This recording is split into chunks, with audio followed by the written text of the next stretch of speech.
আজি আমি আলোচনা কৰিম অসমৰ বিভিন্ন কম্পিটিটিভ এক্সামত আহিব পৰা সম্ভাৱ্যমূলক সাধাৰণ জ্ঞানৰ অতি প্ৰয়োজনীয় কিছু প্ৰশ্ন উত্তৰ। এই ভিডিঅ'টি শেষলৈ চাব বুলি আশা কৰিলোঁ। এতিয়া আমি আগবাঢ়িছোঁ আজি প্ৰথম প্ৰশ্নটিলৈ। প্ৰথম প্ৰশ্নটি আছিলে হামৰেন কোনখন জিলাৰ মুখ্য কাৰ্যালয়?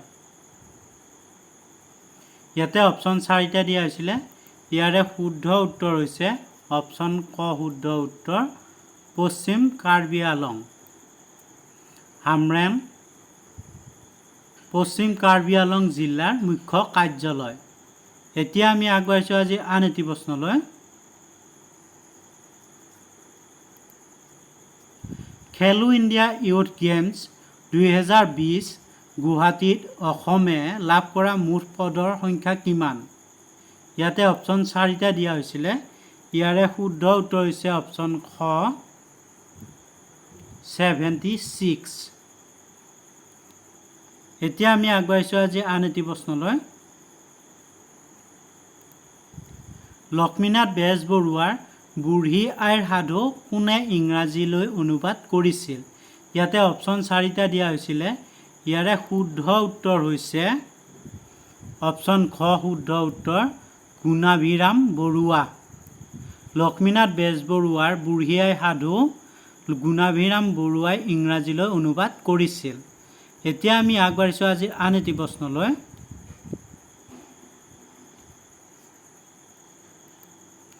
ব্ৰহ্মপুত্ৰ উপত্যকা আৰু বৰাক উপত্যকাৰ মাজৰ পৰিসৰ হ'ল, ইয়াতে অপশ্যন 4টা দিয়া হৈছিলে। তাৰে শুদ্ধ উত্তৰটি হৈছে অপশ্যন ক শুদ্ধ উত্তৰ বৰাইল ৰেঞ্জ। ব্ৰহ্মপুত্ৰ উপত্যকা আৰু বৰাক উপত্যকাৰ মাজৰ পৰিসৰ হ'ল বৰাইল ৰেঞ্জ। এতিয়া আমি আগবাঢ়িছোঁ আজি আন এটি প্ৰশ্নলৈ।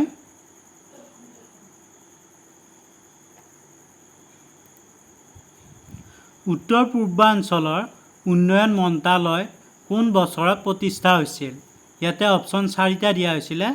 ইয়াৰে শুদ্ধ উত্তৰটি হৈছে অপশ্যন ক শুদ্ধ উত্তৰ 2001 চনত। উত্তৰ পূৰ্বাঞ্চলৰ উন্নয়ন মন্ত্ৰালয় 2001 চনত প্ৰতিষ্ঠা হৈছিল।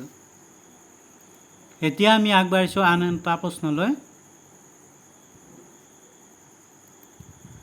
কোনখন চহৰত CNG ষ্টেচন উদ্বোধন কৰা হয়? ইয়াতে অপশ্যন 4টা দিয়া হৈছিলে। ইয়াৰে শুদ্ধ উত্তৰ হৈছে অপশ্যন ক শুদ্ধ উত্তৰ ডিব্ৰুগড়। ডিব্ৰুগড় চহৰত CNG ষ্টেচন উদ্বোধন কৰা হয়। এতিয়া আমি আগবাঢ়িছোঁ আজি আন এটি প্ৰশ্নলৈ।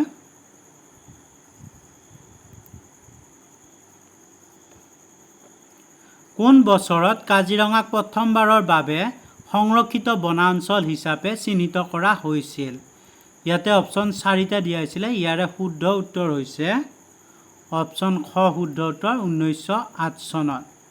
1908 চনত কাজিৰঙাক প্ৰথমবাৰৰ বাবে সংৰক্ষিত বনাঞ্চল হিচাপে চিহ্নিত কৰা হৈছিল। এতিয়া আমি আগবাঢ়িছোঁ আজি আন এটি প্ৰশ্নলৈ।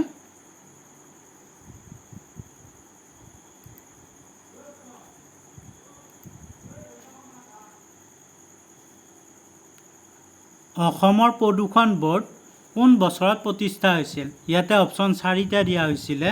তাৰে শুদ্ধ উত্তৰ হৈছে অপশ্যন খ শুদ্ধ উত্তৰ 1975 চনত। 1975 চনত অসমৰ প্ৰদূষণ ব'ৰ্ড প্ৰতিষ্ঠা হৈছিল। এতিয়া আমি আগবাঢ়িছোঁ আজি আন এটি প্ৰশ্নলৈ। আহোম ৰাজ্যত পাইক ব্যৱস্থা কোনে ডিজাইন কৰিছিল? ইয়াতে অপশ্যন 4টা দিয়া হৈছিলে। ইয়াৰে শুদ্ধ উত্তৰ হৈছে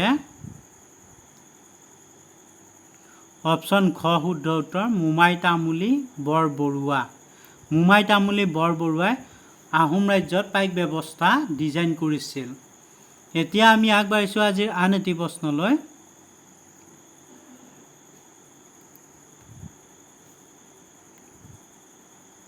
অভিযাত্ৰী উপন্যাসখন কোন লেখকে লিখিছিল? অভিযাত্ৰী উপন্যাসখন কোন লেখকে লিখিছিল? ইয়াতে অপশ্যন 4টা দিয়া হৈছিলে। তাৰে শুদ্ধ উত্তৰ হৈছে অপশ্যন খ শুদ্ধ উত্তৰ নিৰুপমা বৰগোহাঁই। অভিযাত্ৰী উপন্যাসখন নিৰুপমা বৰগোহাঁইয়ে লিখিছিল।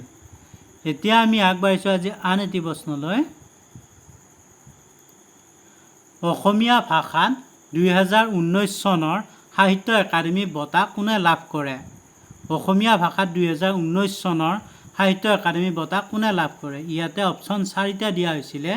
ইয়াৰে শুদ্ধ উত্তৰ হৈছে অপশ্যন ক শুদ্ধ উত্তৰ জয়শ্ৰী গোস্বামী মহন্ত।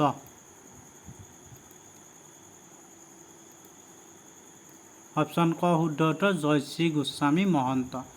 অসমীয়া ভাষাত 2019 চনৰ সাহিত্য একাডেমী বঁটা জয়শ্ৰী গোস্বামী মহন্তই লাভ কৰে। এতিয়া আমি আগবাঢ়িছোঁ আজি আন এটি প্ৰশ্নলৈ। কোনজন অসমীয়া কবিক ধনী কবি বুলি জনা যায়? ইয়াতে অপশ্যন 4টা দিয়া হৈছিলে। ইয়াৰে শুদ্ধ উত্তৰ হৈছে অপশ্যন গ শুদ্ধ উত্তৰ বিনন্দ চন্দ্ৰ বৰুৱা। বিনন্দ চন্দ্ৰ বৰুৱা অসমীয়া কবিক অসমীয়া কবি ধনী কবি বুলি জনা যায়। বিনন্দ চন্দ্ৰ বৰুৱাক ধনী কবি বুলি জনা যায়। এতিয়া আমি আগবাঢ়িছোঁ আজি আন এটি প্ৰশ্নলৈ, অৰ্থাৎ অন্তিমটি প্ৰশ্ন। ভাৰতৰ ভূখণ্ডৰ কিমান শতাংশ অসম ৰাজ্য সামৰি লৈছে? ইয়াতে অপশ্যন 4টা দিয়া হৈছিলে। ইয়াৰে শুদ্ধ উত্তৰ হৈছে অপশ্যন খ শুদ্ধ উত্তৰ 2.39 শতাংশ। ভাৰতৰ ভূখণ্ডৰ 2.39 শতাংশ অসম ৰাজ্যই সামৰি লৈছে। ধন্যবাদ বন্ধু বান্ধৱীসকল ভিডিঅ'টি শেষলৈকে চোৱাৰ বাবে। লগতে প্লিজ চেনেলটি ছাবস্ক্ৰাইব কৰিব, লগতে বন্ধু বান্ধৱীলৈ শ্বেয়াৰ কৰিব। ধন্যবাদ। জয় আই অসম। Thank U.